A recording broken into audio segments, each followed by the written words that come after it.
Aujourd'hui, on va parler de la Bambulab A1. C'est une imprimante 3D qui a clairement fait beaucoup de bruit depuis sa sortie.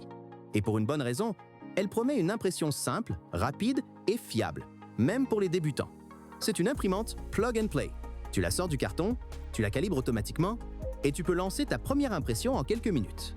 Elle embarque une calibration automatique complète, un nivellement précis du plateau et une gestion intelligente de l'extrusion.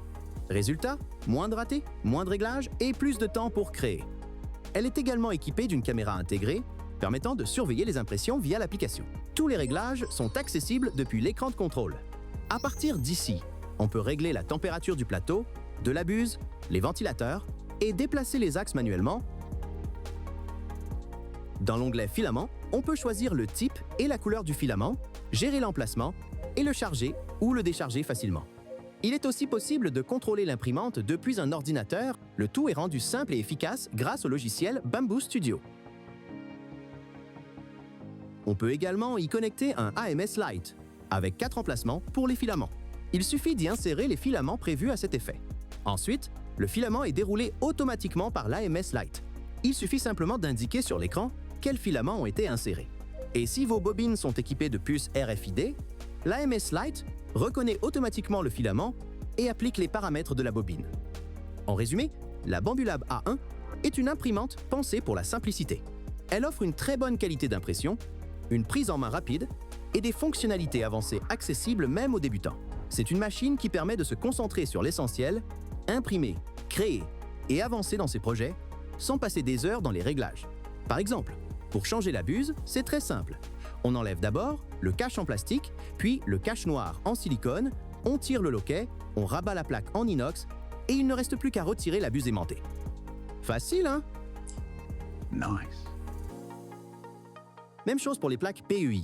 On tire simplement dessus, elles sont aimantées, donc le remplacement est très facile.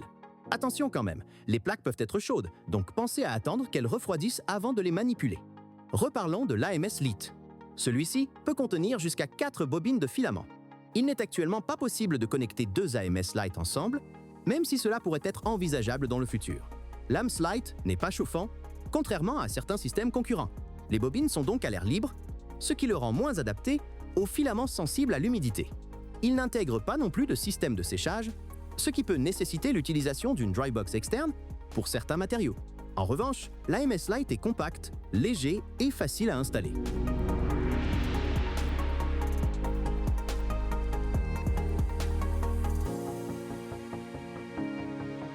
Maintenant que l'on a fait le tour de la Bambulab A1 et de son système AMS Lite, voyons maintenant ce que propose la Anycubic Cobra 3 V2 et surtout comment elle se compare dans un usage réel.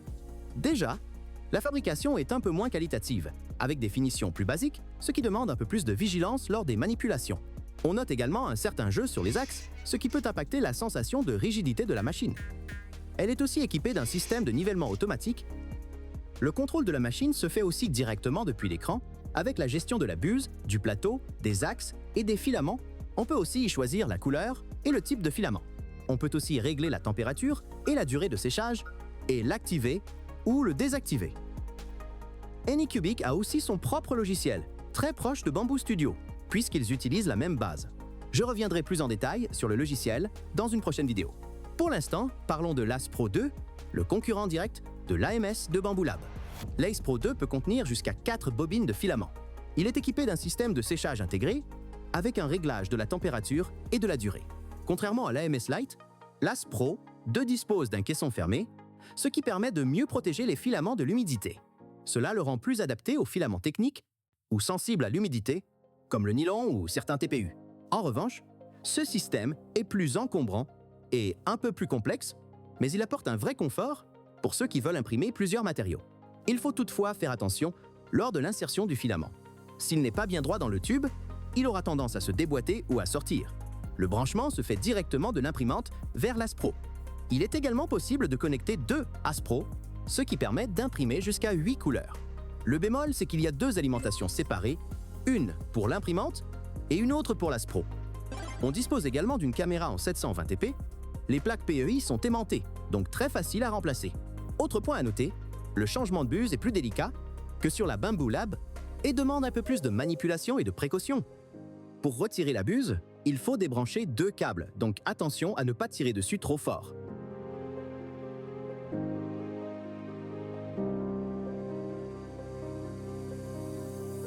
Ensuite, on soulève le loquet pour retirer la buse et surtout, pensez bien à couper le filament avant. Nice. Le premier point fort reste le prix. Avec le combo Ace Pro 2, la machine revient moins chère que la Bamboo Lab En. Le deuxième point positif, c'est la possibilité de connecter 2 Ace Pro, permettant ainsi d'imprimer jusqu'à 8 couleurs. Mais c'est à peu près tout. De mon côté, ayant les 2 machines, la Cobra reste celle avec le plus de défauts. Les bus sont de moins bonne qualité, il est impossible de réaliser des timelapses avec un module externe, le bruit est assez élevé et la qualité de fabrication est clairement en dessous. J'ai volontairement lancé 2 impressions identiques en 4 couleurs sur les 2 imprimantes pour comparer le rendu final. J'ai aussi comparé la rapidité de calibration du plateau sur les 2 machines.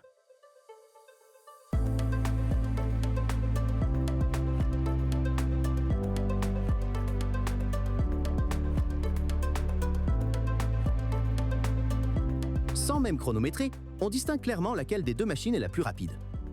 Maintenant, comparons le rendu de chaque pièce. Sur le papier, tout va bien. Maintenant, voyons ce que ça donne sur le plateau. En comparant le rendu des 2 pièces, on remarque un léger warping sur l'impression réalisée avec la Cobra 3V2. Ça veut dire que la base de la pièce se décolle du plateau, surtout dans les angles. Sinon, dans l'ensemble, c'est plutôt correct. Ensuite, j'ai imprimé un dessous de vase pour le test. Le résultat est propre et conforme, sans défaut particulier. En termes de qualité d'impression pure, les 2 machines se valent globalement. Les résultats sont corrects, voire très corrects dans les 2 cas. En revanche, du côté de la Cobra, on rencontre davantage de soucis autour de l'impression. Il peut y avoir des bugs logiciels, notamment lors du changement de diamètre de buse. Même en modifiant les réglages, le résultat ne suit pas toujours. Le nivellement automatique n'est pas non plus parfaitement fiable à chaque utilisation, ce qui demande parfois des ajustements supplémentaires. C'est aussi pour cette raison que je n'ai pas poussé le test d'impression plus loin. Sur le rendu final, les 2 machines feront le travail. La vraie différence se fait surtout autour: le logiciel, la maintenance et la facilité d'usage. Avec la Cobra, on passe plus de temps à bricoler qu'à imprimer, contrairement à la Bamboo Lab qui est clairement plus simple et plus cohérente au quotidien. Honnêtement, pour l'écart de prix, la Bamboo Lab est clairement au-dessus en qualité, surtout quand on ajoute tout l'écosystème, les Cyberbricks, Maker World et une vraie cohérence entre le matériel et le logiciel. Un point souvent oublié, c'est la maintenance et la disponibilité des pièces, et là-dessus, l'écosystème Bamboo Lab est clairement plus mature. Tout est pensé pour fonctionner ensemble, sans bricolage ni compromis. Sur ce, merci d'avoir regardé et à très bientôt pour la suite.